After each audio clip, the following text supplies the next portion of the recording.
Peace fam, this is Brother Harold from HawkTheHerald.com, back with another reaction video. Remember to please like, subscribe, and also share. And once again, we're going to get right into it. 15-year-old Black child dies because the ambulance is a no-show, basically. Put it up full mass. It's going to make your blood boil. In Georgia, December 5th, 15-year-old Amanda Sylvester was warming up before volleyball practice when she suddenly collapsed on the court. Luckily, many adults were at the Tracy Wyatt Recreation Complex in College Park, Georgia. That evening, including her coaches and the parks and recreation staff, who all jumped in to help. EMTs and fire rescue arrived at the scene in moments, according to a press release issued by the city, which is just outside of Atlanta. When the calls were made for an ambulance, the teen was, quote, alert and able to speak. Let me say that again, alert and able to speak. But the ambulance never showed up. And it likely cost this 15-year-old her life. Quote, Amanda was not just a player. She was family to us. And her untimely loss has left a hole in our hearts, reads a tribute on the website of her volleyball club Dream Chasers team. Quote, despite the urgent need for medical assistance, help never arrived in time.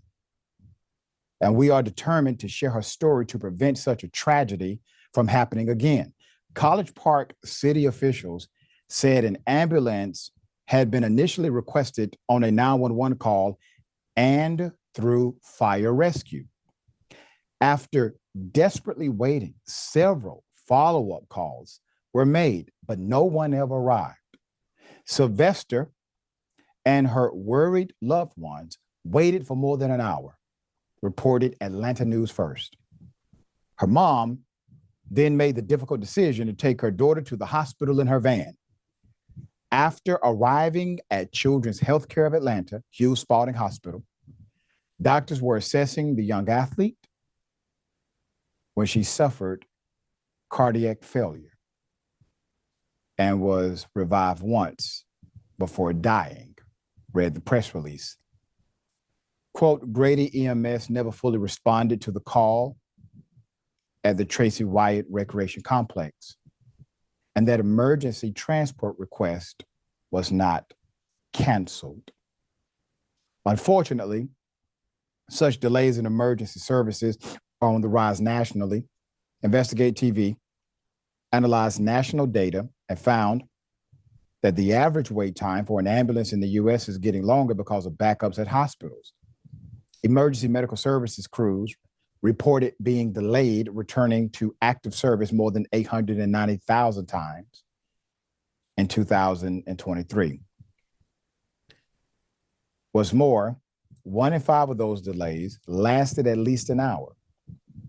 Data from the South Atlantic region, which includes Georgia, show the average time for an ambulance to return to service was 20 minutes without a reported delay, and rose to 36 minutes if there was crowding in the ER. In the young Sylvester's case, the reason for the disastrous no-show is still under investigation. City officials told news outlets they are following up with the Fulton County Emergency Dispatch and the ambulance contractor, Grady EMS, to gather more information. Grady EMS maintains that a, quote, unit was promptly dispatched. However, as our unit was en route, College Park Fire determined that additional EMS support was no longer needed due to the patient being transported to the hospital via a personal vehicle, report Atlanta News First. Sylvester's volleyball club, Dream Chasers, is launching its own initiative as it rallies behind the family. The club set up a GoFundMe. Quote, Justice for Amanda, to assist the family with funeral expenses and other personal needs, but also to cover the cost of legal funds as they plan their next move. You can make a contribution there to assist them in this tragedy. Obviously, the parents, the friends, and the faculty who care, none of them saw this coming. You're talking about a star athlete and a star human being. And because of the negligence of our systems of emergency transport in medical situations, this person has passed away. Thoughts and prayers with the family. Yasmin, once again, this is a proxy to the dynamic of healthcare in the United States of America. This is just another permeation of it. Yeah, absolutely. I was going to say this is very similar to what we were just talking about. There's so much wrong with the way we do things in this country. And not to be all pro Doge or whatever, but there really is an appalling amount of government inefficiency. I've been saying this for years before, not to be like I told you so, but it has been an ongoing problem. Elon Musk is not the first one to have said that. That's one of the big reasons why people who weren't, the most MAGA people still voted for Donald Trump back in 2016. If anyone recalls, he said he was going to run the country more like a business, and businesses are painfully efficient because they do not want to lose any money or time. Of course, Trump's idea of running things more like a business had more to do with enriching himself and his friends. But that aside, inefficiency isn't just about money. It has real world consequences in situations where, like this one, wasted time or people just not performing their jobs properly or adequately results in people dying. Whether there was miscommunication here, whether someone just didn't do their job properly, whether, the system failed, whatever the situation was, that little girl has died. Hopefully they can now address those inefficiencies and those miscommunications or whatever and prevent something like this from happening again in the future. 15-year-old. Damn, man. Yeah, this country is declining. Everything within this whole system and its operations is declining. But in our communities, these instances and these things, this is not new. For the most part in our communities, we've always been having these kind of problems where,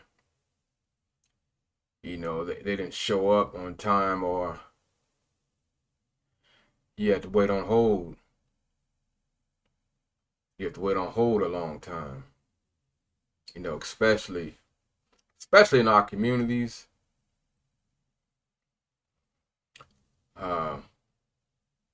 I don't know what it's like in those other communities.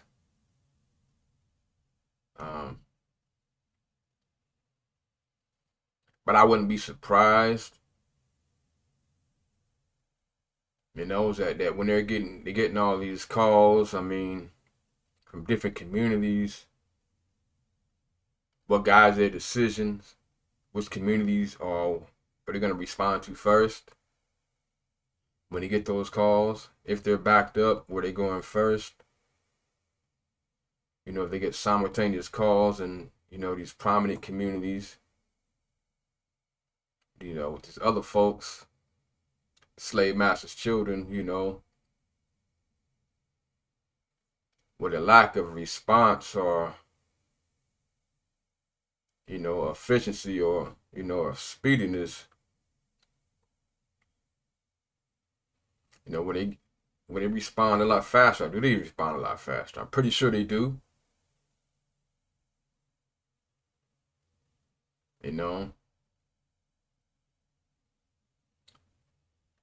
Yeah, I wouldn't put it past them. I don't trust the system, and we as black people have every right, not to trust it based on our experience.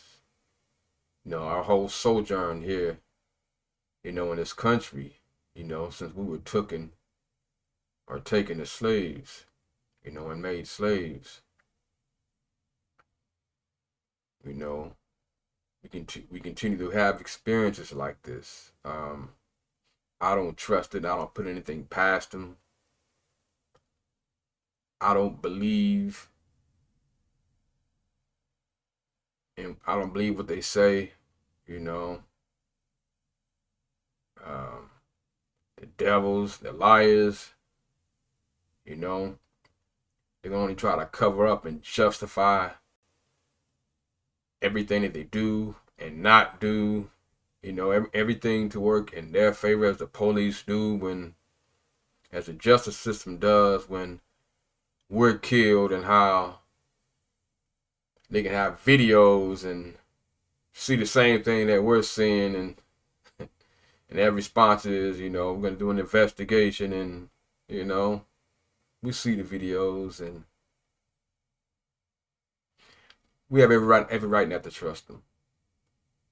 The best thing that we can do is to unify, pull our resources, and do what our people have done back in the past after slavery, is when we built our own communities, we built our own towns, you know, before they were destroyed by the enemy, by the slave master's children. That's the best thing that we could do. You know, it worked in the past when we had our towns, you know, all black towns, they were very successful, which is why the enemy came and destroyed them. You know, we were jealous, it was envy. You know, that even during the Great Depression, our towns were functioning and we were living successfully, we were thriving, you know, and the jealousy, the envy. But, and no, of course, we don't have to fear what happened back in the past. We're a different kind of people this day and time. We're more fearless, and especially something that we own, we have to be willing to die to fight for, you know. We have more people that are, you know, that are more trained, and, you know, we need our own communities. I mean, it's really the best answer and the best solution, which was given by the Most Honorable Elijah Muhammad and taught to us by the Honorable Minister Louis Farrakhan. It's the best solution. And you know, once again, remember to please like and subscribe, and also share. And this is Brother Harold from HawkTheHerald.com, saying peace. Till next time.